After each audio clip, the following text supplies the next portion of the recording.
Namaste and welcome to the show. If whether you're a regular podcast or YouTube subscriber or you are brand new to Live, Love, Engage, I'm just really glad that you are here. I am Gloria Grace, the light messenger and spiritual alignment coach, and women entrepreneurs hire me to clear the inner blocks, keeping you stuck so you can live the life you want now. And I am so happy to be I've just been looking forward to this discussion today that we're going to be having with a friend of mine that I met a few years ago. And I love that we are both interested in the same thing. But before I get to that, let me just tell you about her. So I want to welcome, actually, I'm going to go ahead and bring her in right now. And then then I'll read her bio while she's here. So I want to welcome Theresa McGallagher to Live, Love, Engage. And Teresa experienced a spiritual shift in 2015 as a result of her practice of A Course in Miracles. And that resulted in the release of anxiety, worry, and self-doubt. And since then, she has committed herself to transmuting the vibration of the planet from fear to love, which is a wonderful, wonderful mission. I love that you're doing that. So officially now, welcome to the show, Teresa. Thank you, Gloria Grace. I'm so happy to be here today. Well, I'm just really excited to share A Course in Miracles with my audience because I've had lots of different people over the last few years that I've been doing this podcast talking about all sorts of different ways to be able to improve their lives, to live fully, love deeply, engage authentically, as I like to say with the show.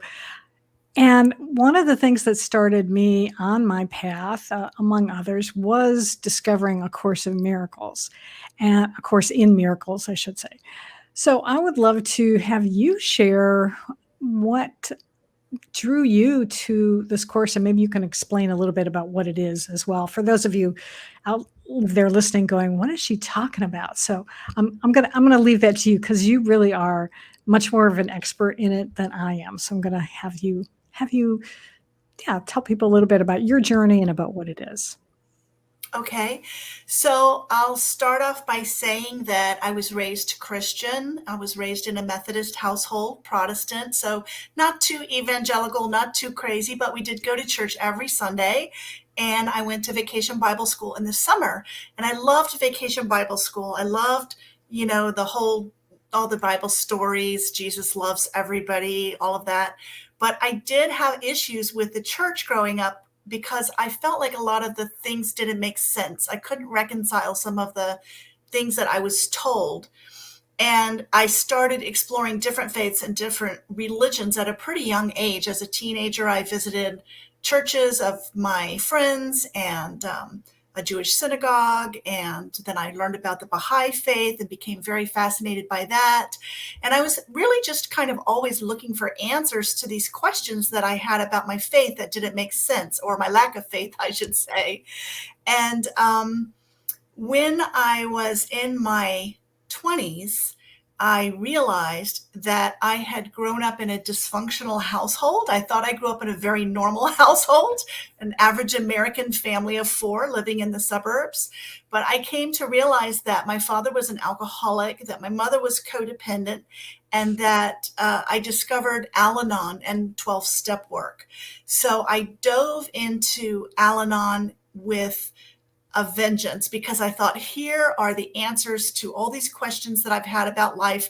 Suddenly things are starting to make sense. And as I was reading some of the literature from the 12-step programs, I started to run across quotes from A Course in Miracles. And I was like, what is this Course in Miracles? It sounds really intriguing. When I was younger, I used to visit my grandparents, and they always had Guidepost magazine in the bathroom. And I would always read the miracle stories that people had and think, wow, I wish something like that would happen to me. But my life was very ordinary. It seemed nothing mysterious or mystical ever happened. And so this was in the late 1980s that I found A Course in Miracles, 1987 or 88, I think. And at that time I was living abroad. Of course, the internet wasn't invented yet, so I couldn't just Google it. So the next chance that I came back to the US on an R&R, on a vacation, I went to a bookstore and I found A Course in Miracles and I took it back with me. And I opened it up and I tried to read it and I couldn't make any sense of it. It seemed like gobbledygook. Like it was written in English, but it just was very dense, and I didn't really understand what I was reading. And I also felt really suspicious because there was no author listed on the cover. So I was like, where did this come from? Who wrote this? What is it all about? I had a lot of questions. But I felt very drawn to the material. It uses Christian terminology, and I found that very comfortable. And I decided that instead of trying to read the text, which is a really long, 600 some pages, that I would do the workbook lessons first. So if you've never heard of the Course in Miracles, it's actually 3 books in one. There is a section called the text. There is a section called the workbook lessons, which is 365 lessons, one for each day of the year. And then there's a small section after that called the manual for teachers. And I'm a very action-oriented person. I like to get things done. I don't like to just sit around and philosophize. I like for things to be practical, and I want to be able to use them in my life. So I thought, I'm going to do these workbook lessons and instead of trying to read the text. And that's what I did. So I would write the lesson each day on a 3x5 index card, and I would take it into my office and I propped it up in front of my computer, and then I would read it throughout the day and try to remind myself what the lesson was. And as I got through the first 50 lessons, I started to notice something was changing in my life. I was feeling more peaceful. I was noticing that I was involved in relationships with people that didn't serve me, that were full of drama and that made me uncomfortable. And I started to ask myself, like, why am I allowing myself to participate in these kinds of relationships? I really wanted to be happy. Bottom line was, I just wanted to be happy. I wasn't happy all the time. And I felt like this book had the answers for me. So the book was supposedly channeled. It's a channeled work by Jesus. And because it came from Jesus, I felt I had some trust in the message. One of the things that I had an issue with in Christianity is the fact that the Bible wasn't written until some 300 years after Jesus lived and died. So basically it's heresy. It's stories that were passed down orally for 300 years. And if you can imagine, our country is not even 300 years old. If someone were to write down the history of how our country was founded, just based on stories their parents and grandparents and great-grandparents had told them from revolutionary times, how garbled that would come out. Because you know that telephone game that you play when you repeat things, the story gets a little muddled. So that was one issue that I had. Another issue that I had was I had studied and worked professionally as a linguist. I'd studied foreign languages and I had worked abroad as a linguist. And I know from firsthand experience that when you translate things from one language to another language, there's a lot of room for confusion or error. And the fact that the Bible had been written in Hebrew and then Greek and then translated to English, I knew that some things just had not come out right in the wash. So I had decided at a certain point that I was only going to pay attention to the words that were attributed to Jesus in the Bible and disregard all the rest of it. And so when I found A Course in Miracles, it really resonated with me. It really did feel like a true message from Jesus. And even though I had hesitations about it and I had some struggle with understanding the message, I just kept plowing ahead. And after I got past the first 50 lessons, I saw very clearly that I was in a very dysfunctional relationship with my boyfriend, and that relationship ended. And I started to just ask myself, could I be happy all by myself without a boyfriend, without a man in my life, without a husband? Like, would that be possible? I had never even considered that thought up until that point. I truly believed that finding Prince Charming was the answer to everything in life. And I just started focusing on myself and my own happiness. And magically and miraculously, I met the man of my dreams, and he kind of popped out of nowhere. He wasn't somebody that I would previously have ever gone out on a date with. And we've been happily married now. We just celebrated our 30th wedding anniversary. So I do know that miracles happen as a result of this practice. That was just the first miracle that I had in the Wow. beginning. And yeah, as you said, reading my bio, like a lot of other bad things in my life just dissipated as a result of my spiritual practice.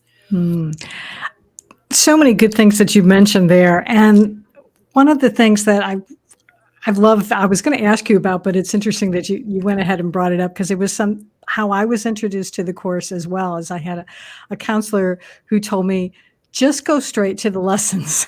And she said, do the daily lessons, because it was the same thing. She says, the beginning part, it is, as you said, it's very dense. And I've since gone back and was trying to read through that again, and I stopped doing it because I think of the same thing. It just got to be too much. And so I'm thinking now maybe it would be good just to go back again and do the lessons. But one thing I wanted to pick up on, so you said that you got into the course back in the 80s, but there was something happened in 2015. So maybe you can share a little bit about that. What Sure. shifted maybe for you there? So I met my husband. I had this big romance. We got married, we got engaged, we got married within a year. We had 3 children, and my practice of the course fell away. I thought, wow, I'm good. Like, I have the answers. I don't need to keep doing this. And I also had some ego resistance, which is a thing that the course talks about, where we all don't know what's best for us and don't want what's best for us deep down inside.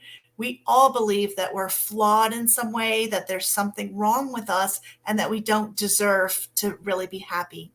So, long story short, I stopped doing the course after I got married. I kept the book for 20 years on my bed, my nightstand next to my bed. And occasionally I would pick it up and read a passage. And occasionally I would go to a study group, but I didn't really dedicate myself to the course.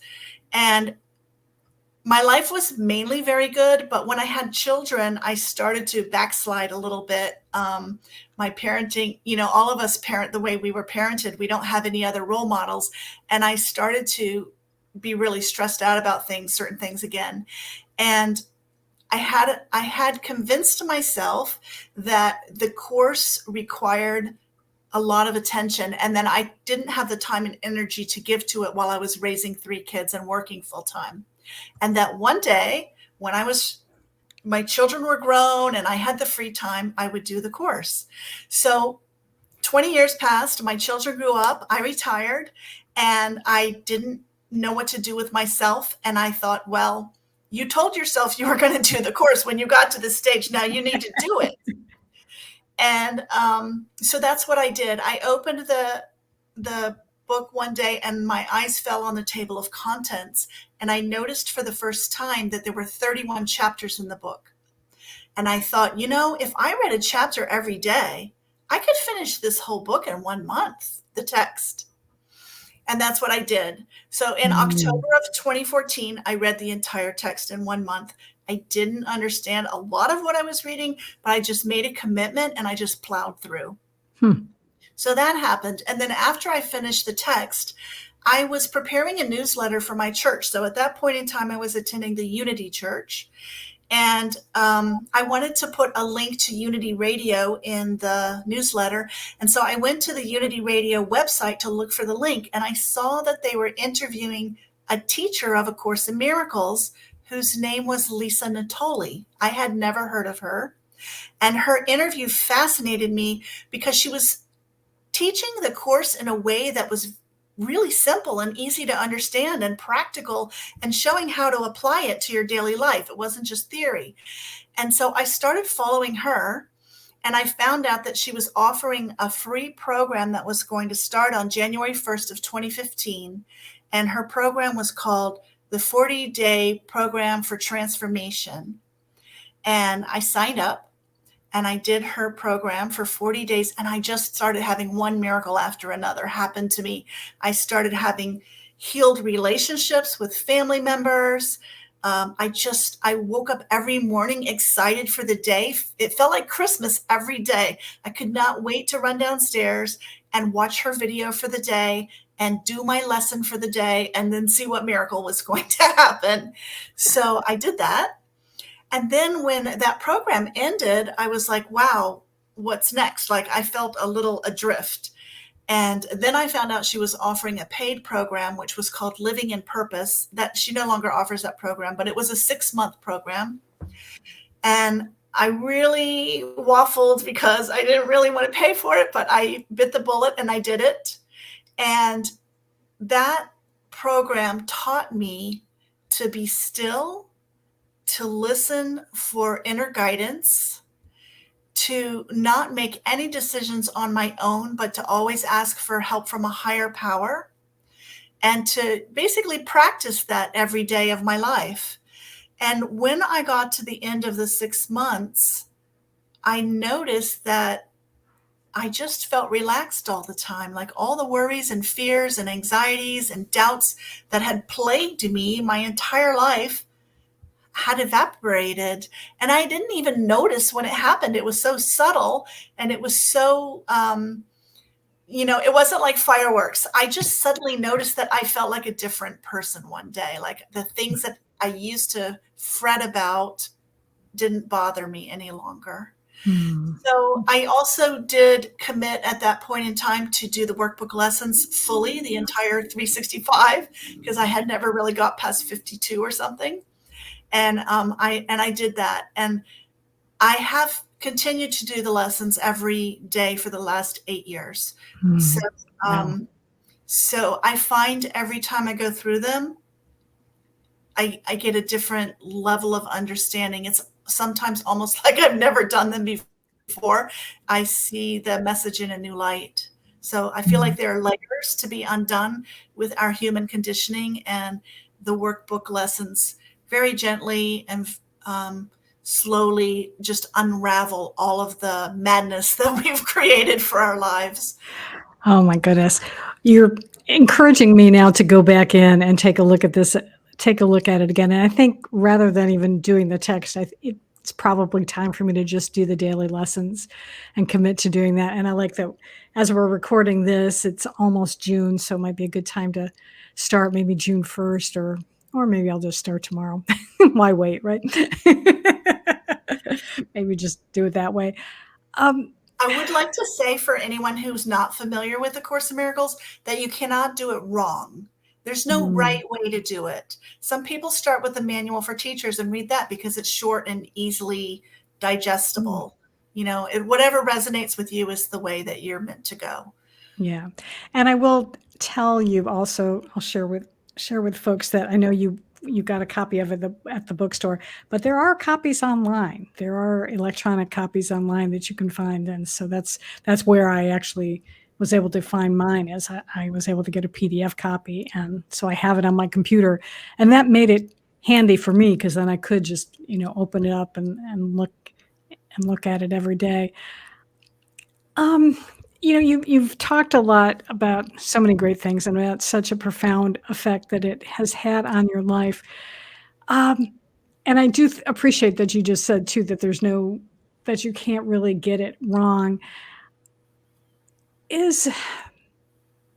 What would you say though has been maybe just the biggest benefit of applying A Course in Miracles in your life? Because I know you mentioned a Wow. lot of stuff. So maybe what's your top 1 or 2 things? I would say that I realized that it's possible to be happy all the time. It's not before the course. I thought that happy and sad were natural emotions on a spectrum that everybody lived through, and that you couldn't control if you felt happy or sad. Like when things went my way, the way I wanted them to go, I felt good. And when things went badly or not the way I expected, I felt bad. And I didn't realize I had I was just a victim of that, up and down roller coaster of emotions. And the course has shown me that I don't have to be a victim tied to a roller coaster. I can actually control the machine, the ride, and decide how I want to feel. And my feelings don't have to be tied to anything external to me. I can choose to be happy no matter what's going on in the world or what's going on in my life. Mm. Yeah, that's a really important lesson to point out, because I do like to say is that we get to decide how we want to be in any moment of our life. We are in charge of that. And sometimes we get into this acting by default or just, following other people, but really it's our life and we get to decide how we want to live it. And if you want to be happy, it starts with deciding, and then you can find things that will support you in that, like A Course in Miracles. I wanted to ask you because I realize in knowing you over the past few years, and one of the things I see that you do is you have a YouTube channel and you talk about A Course in Miracles. So could you tell us a little bit about that and maybe why you even decided to start doing that? So the first year that I did the workbook lessons, I did them as instructed. I wrote them down and I repeated them throughout the day. And then the second year and the third year, I did it with partners. So I had people that asked me, they said, I'm having trouble sticking to being accountable to myself and sticking to the lessons every day. So would you do them with me? And then the fourth year, I decided that I would just record the lesson every day and put it up on YouTube. And that was how I did the lessons for a year. So that was how I got started with my YouTube channel, was just recording and posting each daily workbook lesson. And then from there, I just decided to continue creating content about the course, about anything spiritual that I thought might be helpful to people in their practical everyday life. Mm. I love that. Yeah, that's how I approach doing the daily word from Unity, because you mentioned that you had gone to Unity Church, and that was something that my mom used to read, the daily word. And when I rediscovered it years later, for a while I did actually, I did a series of Facebook Lives where I would read the daily word entry for that day, and then I would share my experience of how I did that. So I like that you do that. So what is your YouTube channel? People want to be able to find those videos and be able to check you out. It's my name, Theresa Oh, McGallagher. okay. All right. Very good. And of course, I'll have that in the show notes as well for you. I'm trying to think here, what would be,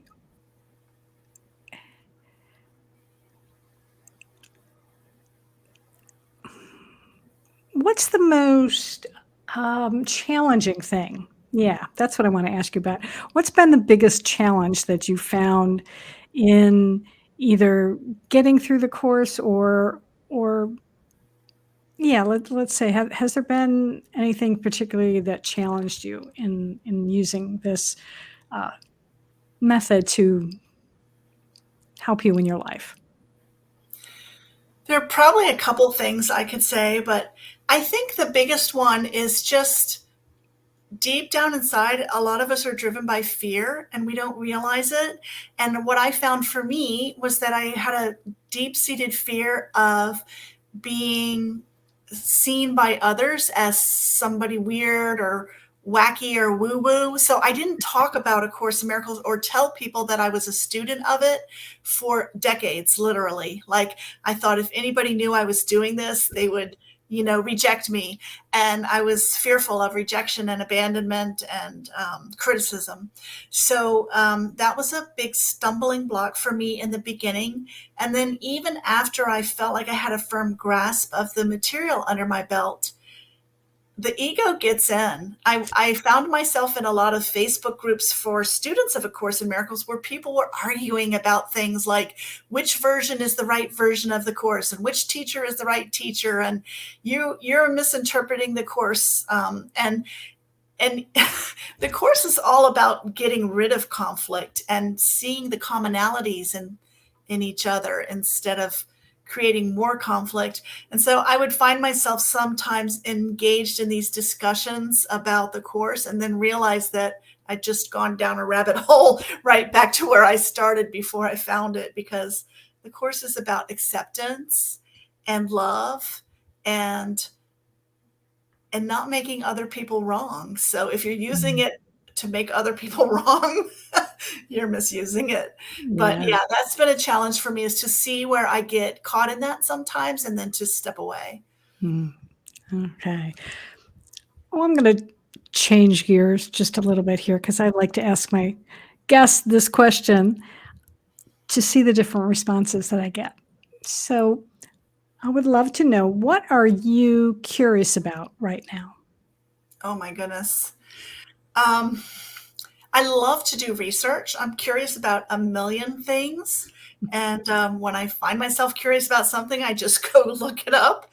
And I think Google is just the greatest invention ever to give you access to all kinds of information. I used to spend my hours in the library when I was younger, and now I just get on the computer.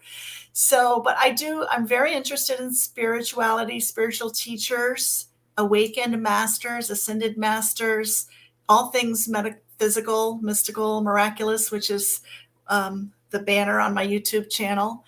I also love to travel. I'm very interested in other cultures and geography in other parts of the world that I haven't been to or had a chance to experience. I mean, the list could go on. Well, that's quite all right. And we're going to have to chat some more after we get done with the podcast, because you and I have a lot in common. I'm discovering.